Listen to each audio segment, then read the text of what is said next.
एक बार कबीर साहब कहीं जा रहे थे। मार्ग में उन्हें एक नगर में एक अमीर आदमी के यहाँ ठहरने का योग बना। वह कबीर साहब को बहुत अच्छी तरह से जानता था। बातचीत के दौरान कबीर साहब ने उनके भव्य मकान को देखकर थोड़ी सी तारीफ कर दी। इस पर वो बोला कि साहब, यह मकान मुझे पसंद नहीं। तो कबीर साहब ने पूछा, क्यों पसंद नहीं? तो कहने लगा, ये छोटा लगता है। तो कबीर साहब ने पूछा कि परिवार में कितने लोग हैं? उसने कहा, पत्नी और 2 पुत्र। और मकान में कमरे कितने हैं? साहब ने पूछा कि कम से कम 15-20 है। फिर कबीर साहब ने कहा कि ये छोटा क्यों लग रहा है? तो आदमी जवाब देता है कि क्या करूं साहब, हम लोगों को यह कुछ कम ही जम रहा है।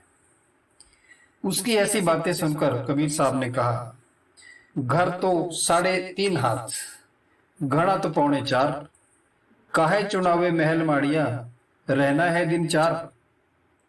कबीर साहब के मुख से ये मार्मिक वाणी सुनी तो वे मकान बनाने के विषय में सोचने लग गया, बनाए या ना बनाए।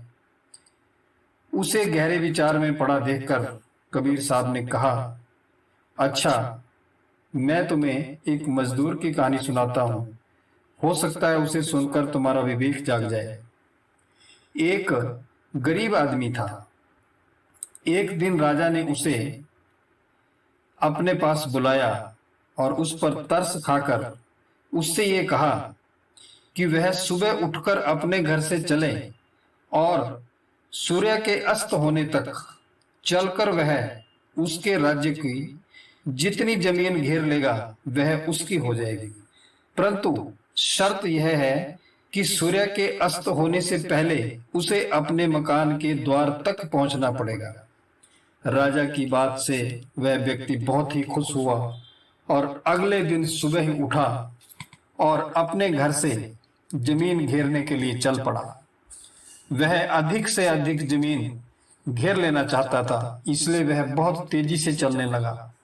चलते चलते जब वह बहुत दूर निकल गया, उसने देखा कि दोपहर बीत चुकी है, सायंकाल का समय निकट आने वाला है। यह देखकर वह वापस अपने घर की ओर चल दिया, क्योंकि वह अपने घर से बहुत दूर निकल गया था। अतः उसने अपने कदमों की चाल बढ़ा दी। जब उसने देखा कि सूरज तो ढलने ही वाला है, इस पर इसने जोर से दौड़ना शुरू कर दिया। इससे उसके जूते पांव से निकल गए, सिर की पगड़ी भी गिर गई। वह नदी नाले खाई को कूदता फांदता अपने घर के दरवाजे तक पहुंचने की कोशिश कर रहा था, परंतु घर का द्वार उससे 10 कदम दूर ही रह गया था। उसने एक जोर की छलांग लगाकर द्वार तक पहुंचना चाहा, परंतु अभी वह धड़ाम से गिर पड़ा। वहीं उसके प्राण निकल गए और उधर सूर्य ढल गया। यह कहानी सुनाकर कबीर साहब ने उस रईस से कहा, सेठ, उस व्यक्ति के हाथ केवल 3.5 हाथ जमीन ही लगी, इसलिए तुम भी याद रखना। अतः तुम अपनी इस हवेली से भी सुंदर हवेलियां बना लो, वे सब तुम्हें नहीं कहीं भी नहीं ले जा सकेगी और उन हवेलियों को लेके तुम कहीं नहीं जा सकते। अंत समय में एक पाई भी तुम्हारे साथ नहीं जाएगी। तुम्हारे हाथ तो केवल उस व्यक्ति की तरह 3.5 हाथ की जगह ही मिल सकेगी, जिसमें तुझे उस वक्त अंतिम संस्कार किया जाएगा। सदगुरु कबीर साहब के मुख से इतनी मार्मिक कहानी सुनने के बाद उस सेठ का विचार बदल गया। उसने कबीर साहब को प्रणाम किया, धन्यवाद दिया और उसी मकान में रहकर शेष जीवन व्यतीत करने का मन बना लिया। शाम को सेठ ने एक सत्संग आयोजन का कार्यक्रम रखा था, जिसमें सदगुरु कबीर साहब ने कहा कि देखो, हिरण्यकश्यप, लंकापति, रावण और कंस और कितने ही ऋषि मुनि और उनके बाद इस संसार में अपनी अपनी विशेषताओं से लोगों को प्रभावित किया, परंतु जब वे वहां से गए तो अपने साथ फूटी कौड़ी भी लेकर नहीं जा सके। दोस्तों, जो अपने आप को बड़े बलवान और बुद्धिमान, बड़े होशियार, बड़े सियाने मानते थे, वे भी सब खाली हाथ गए। जिनके बड़े बड़े परिवार थे, अब देखो श्री राम के जीवन में तो सुख था ही नहीं, वनवास काटना पड़ा और अपनी पत्नी को भी त्याग करना पड़ा। मेरे कहने का तात्पर्य यह है कि चाहे गरीब हो या अमीर, एक दिन सबको यहां से चले जाना है। उनके जाने के बाद केवल उनकी भली या बुरी बातें कुछ लोगों को कुछ दिनों तक याद रहेगी, फिर तो उनके लिए दसों दिशाएं उजाड़ सी हो जाएगी। दोस्तों, यह संसार क्या है? एक प्रकार से लोगों को फंसाने का एक मीन जाल है। जिस प्रकार मछुए के जाल में मछलियां फंस जाती है, उसी प्रकार संसार के माया मोह के जाल में सभी लोग फंस जाते हैं।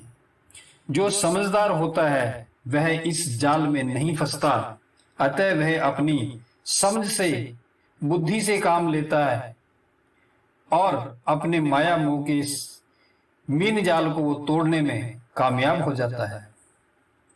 आप लोग संसार को एक सागर की तरह समझो। इसे पार करने के लिए अज्ञानी लोग अपनी अज्ञानता की नाव से पार होना चाहते हैं।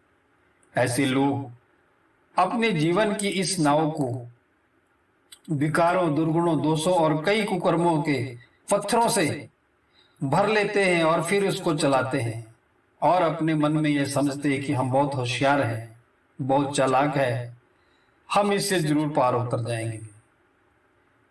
आप लोग ऐसी मूर्खता मत करिए। दोस्तों, जिंदगी का लक्ष्य बड़ा नहीं, सही होना चाहिए। जानो हमें जीवन क्यों मिला है, हमारे जीवन का लक्ष्य क्या है। विषय लोलुप, रागद्वेषी, लोभी, मोही और तृष्णालु व्यक्तियों की दुर्दशा ठीक उसी मछली की तरह होती है जो केंचुए के लिए मछुआरे की रस्सी में अपनी गर्दन फंसा डालती है और फिर उनकी हालत उस चूहे जैसी भी होती है जो गिरगट को अपने मुख में खाने की इच्छा से अपने मुख में ले लेता है। ऐसे विषयासक्त व्यक्तियों की दुर्दशा उस सांप जैसी हो जाती है जो अपने मुख में छुछुंदर को निगलना चाहता है। यदि वह छुछुंदर को निगलता है तो उसके लिए वो मृत्यु होती है और यदि बाहर निकालता है तो अंधा हो जाता है। तो दोस्तों, इन जैसी दुर्दशा आपकी ना हो जाए, इसलिए आप माया मोह के फंदे को काट डालिए। यह मानव जन्म इसलिए मिला है कि इसमें रहकर व्यक्ति अपने तमाम जाल जंजाल काटकर मुक्त हो जाए और अपने जीवन के महान लक्ष्य को प्राप्त कर ले। अब ये सेठ की तरह बड़े बड़े मकान के चक्कर में पड़ना गलत है। सत्यशील, दया, धीरज और विचार जैसे सद्गुणों को धारण करके जीवन को व्यतीत करना चाहिए।